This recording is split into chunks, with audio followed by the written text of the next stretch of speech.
श्रीमद् भागवत महापुराण प्रथम स्कंध अध्याय 3।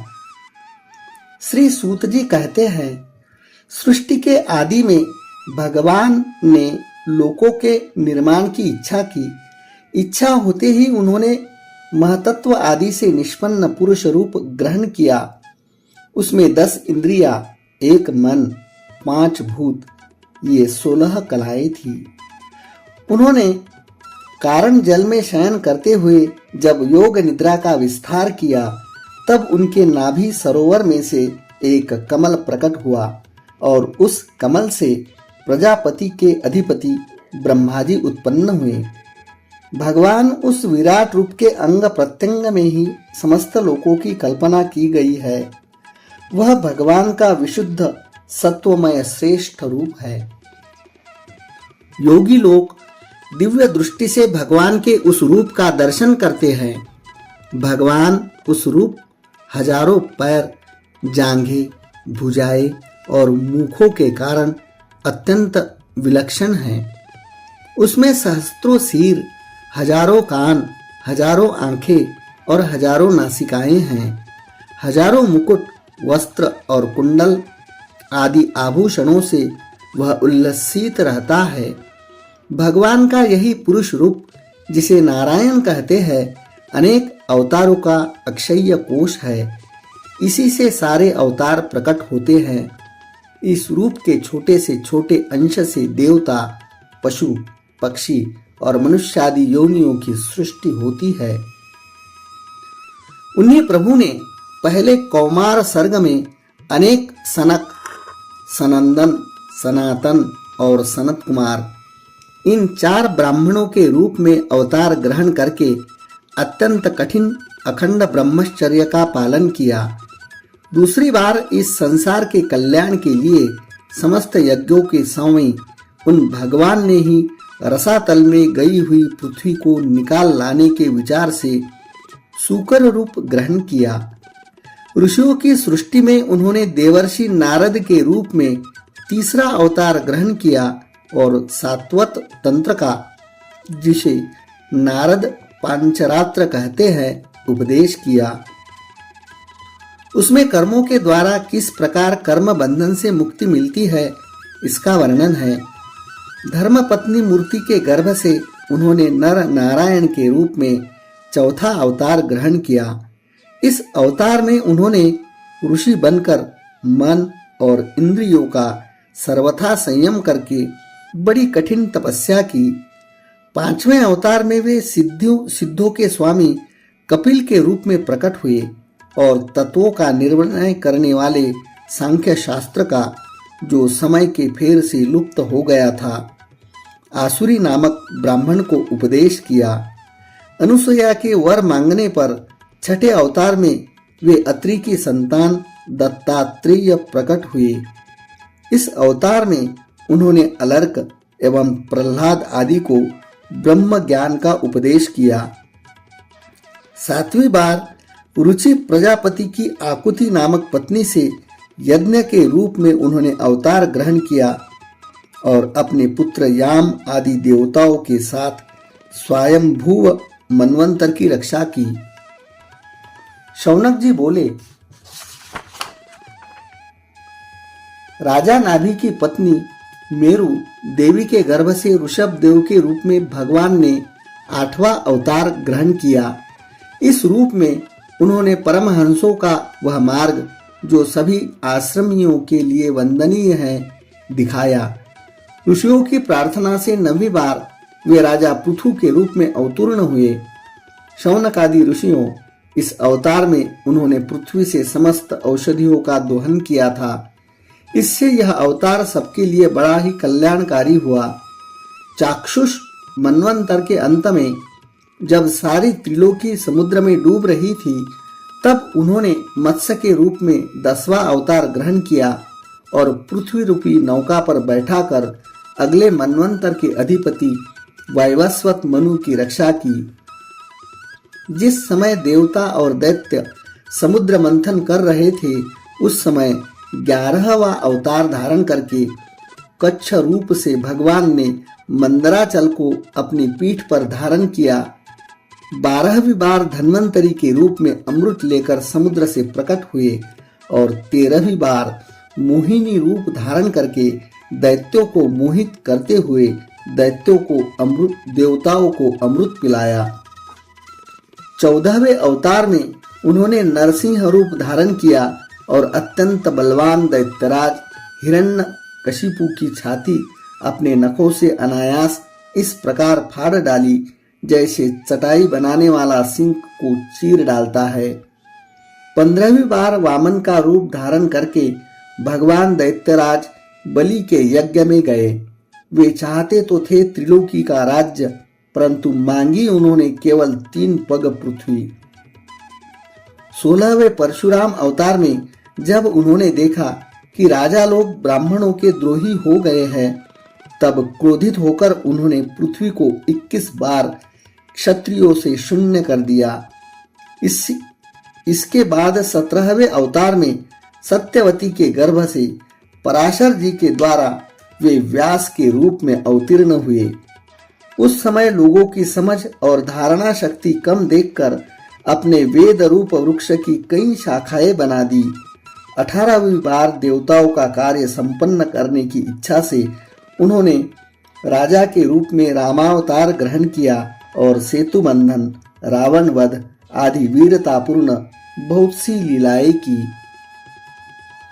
19वें बार और 20वें अवतारों में उन्होंने यदुवंश में बलराम और श्री कृष्ण के नाम से प्रकट होकर पृथ्वी का भार उतारा।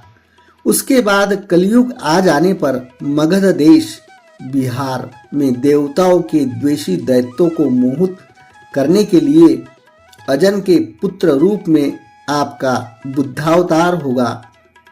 इसके भी बहुत पीछे जब कलयुग का अंत समीप होगा और राजा लोग प्राय लुटेरे हो जाएंगे, तब जगत के रक्षक भगवान विष्णु यश नामक ब्राह्मण के घर कल्कि रूप में अवतीर्ण होंगे।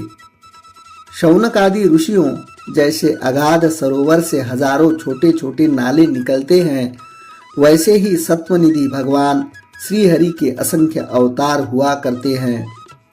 ऋषि, मनु, देवता, प्रजापति, मनुपुत्र और जितने भी महान शक्तिशाली है, वे सब के सब भगवान के ही अंश है। ये सब अवतार तो भगवान के अंशावतार अथवा कलावतार है, परंतु भगवान श्री कृष्ण तो स्वयं भगवान अवतारी ही है।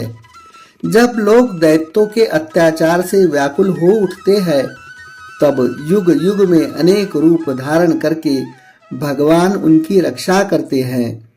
भगवान के दिव्य जन्मों की यह कथा अत्यंत गोपनीय और रहस्यमयी है। जो मनुष्य एकाग्र चित्त से नियम पूर्वक सायंकाल और प्रातःकाल प्रेम से इसका पाठ करता है, वह सब दुखों से छूट जाता है। प्राकृत स्वरूप रहित चिन्मय भगवान का जो यह स्थूल जगदाकार रूप है, यह उनकी माया के महातत्वादि गुणों से भगवान में ही कल्पित है। जैसे बादल वायु के आश्रय रहते हैं और धूसरपना धूल में होता है, परंतु अल्प बुद्धि मनुष्य बादलों का आकाश में और धूसरपने का वायु में प्रकोप करते हैं, वैसे ही अविवेकी पुरुष सबके साक्षी आत्मा में स्थूल दृश्य रूप जगत का आरोप करते हैं। इस स्थूल रूप से परे भगवान का एक सूक्ष्म अव्यक्त रूप है, जो न तो स्थूल की तरह आकार आदि गुणों वाला है और न देखने सुनने में ही आ सकता है। वही सूक्ष्म शरीर है। आत्मा का आरोप या प्रवेश होने से यही जीव कहता है और इसी का बार बार जन्म होता है। उपर्युक्त सूक्ष्म और स्थूल शरीर अविद्या से ही आत्मा में आरोपित है। जिस अवस्था में आत्म स्वरूप के ज्ञान से यह आरोप दूर हो जाता है, उसी समय ब्रह्म का साक्षात्कार होता है। तत्वज्ञानी लोग जानते हैं कि जिस समय यह बुद्धि रूपा परमेश्वर की माया निवृत्त हो जाती है, उस समय जीव परमानंदमय हो जाता है और अपनी स्वरूप महिमा में प्रतिष्ठित होता है। वास्तव में जिनके जन्म नहीं है और कर्म भी नहीं है, उन हृदयेश्वर भगवान के अप्राकृत जन्म और कर्मों का तत्वज्ञानी लोग इसी प्रकार वर्णन करते हैं, क्योंकि उनके जन्म और कर्म वेदों के अत्यंत गोपनीय रहस्य है। भगवान की लीला अमोघ है। वे लीला से ही इस संसार का सृजन, पालन और संहार करते हैं, किंतु इसमें आसक्त नहीं होते। प्राणियों के अंतःकरण में छिपे रहकर ज्ञानेंद्रिय और मन के नियंता के रूप में उनके विषयों को ग्रहण करते हैं, परंतु उनमें अलग रहते हैं। वे परम स्वतंत्र है। ये विषय कभी उन्हें लिप्त नहीं कर सकते। जैसे अनजान मनुष्य जादूगर अथवा नट के संकल्प और वचनों से की हुई करामात को नहीं समझ पाता, वैसे ही अपने संकल्प और वेद वाणी के द्वारा भगवान के प्रकट किए हुए इन नाना नाम और रूपों को तथा उनकी लीलाओं को कुबुद्धि जीव बहुत सी तर्क युक्तियों के द्वारा नहीं पहचान सकता। चक्रपाणी भगवान की शक्ति और पराक्रम अत्यंत है। उनकी कोई थाह नहीं पा सकता। वे सारे जगत के निर्माता होने पर भी उससे सर्वथा परे है। उनके स्वरूप को अथवा उनकी लीला के रहस्य को वही जान सकता है जो नित्य निरंतर निष्कपट भाव से उनके चरण कमलों की दिव्य गंध सेवन करता है, सेवा भाव से उनके चरणों का चिंतन करता रहता है। शौनकादि ऋषियों, आप लोग बड़े ही सौभाग्यशाली तथा धन्य हैं, जो इस जीवन में और विघ्न बाधाओं से भरे इस संसार में समस्त लोकों के स्वामी भगवान श्री कृष्ण से वह सर्वात्मक आत्मभाव, वह अनिवर्चनीय अनन्य प्रेम करते हैं, जिससे फिर इस जन्म मरण रूप संसार के भयंकर चक्र में नहीं पड़ना होता। भगवान वेद व्यास ने यह वेदों के समान भगवत चरित्र से परिपूर्ण भागवत नाम का पुराण बनाया है। उन्होंने यह श्लाघनीय, कल्याणकारी और महान पुराणों को लोगों के परम कल्याण के लिए अपने आत्मज्ञानी शिरोमणि पुत्र को ग्रहण कराया। इसमें सारे वेद और इतिहासों का सार संग्रह किया गया है। शुकदेव जी ने राजा परीक्षित को यह सुनाया। उस समय वे परम महर्षियों से घिरे हुए आमरण अनशन का व्रत लेकर गंगा तट पर बैठे हुए थे। भगवान श्री कृष्ण जब धर्म, ज्ञान आदि के साथ अपने परम धाम को पधार गए, तब इस कलयुग में जो लोग अज्ञान रूपी अंधकार से अंधे हो रहे हैं, उनके लिए यह पुराण रूपी सूर्य इस समय प्रकट हुआ है। शौनकादि ऋषियों, जब महातेजस्वी श्री शुकदेव जी महाराज वहां इस पुराण की कथा कर रहे थे, तब मैं भी वहां बैठा था। वहीं मैंने उनकी कृपापूर्ण अनुमति से इसका अध्ययन किया। मेरा जैसा अध्ययन है और मेरी बुद्धि ने जितना जिस प्रकार को ग्रहण किया है, उसी के अनुसार मैं इसे आप लोगों को सुनाऊंगा। अध्याय 3 समाप्त।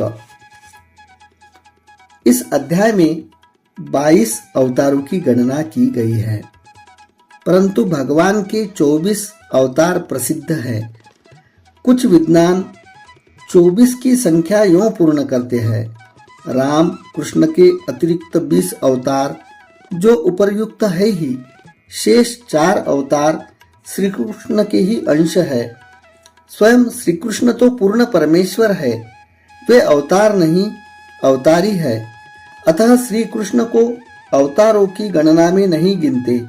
उनके 4 अंश इस प्रकार है: एक तो केश का अवतार, दूसरा है सूतपा तथा पुष्णि पर कृपा करने वाला अवतार, तीसरा संकर्षण बलराम और चौथा है परब्रह्म। इस प्रकार इन 4 अवतारों से विशिष्ट 5वें साक्षात भगवान वासुदेव है। दूसरे विद्वान ऐसा मानते कि 22 अवतार तो उपरयुक्त है ही, इनके अतिरिक्त 2 और है, हंस और हयग्रीव।